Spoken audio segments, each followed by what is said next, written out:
Welcome back. The Baylor Bears were not known for their defense last season, or ever really, but let's focus on 2017. The Bears allowed 5,483 total yards and ranked 111th nationally in total defense. They obviously would like to improve that in 2018. Last season, the Bears only forced 11 turnovers and sacked the opposing quarterback only 22 times, but they were extremely young. Coming into this season, Baylor has 24 returning players on the defensive side of the ball, and it's their second season under defensive coordinator Phil Snow. Combine that experience with a proficient offense, and you could see the Bears win a handful of games this season.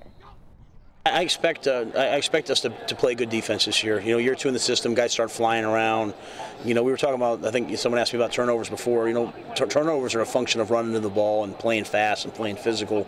And so you have to be confident to do that. So I look for this year us to make a step defensively.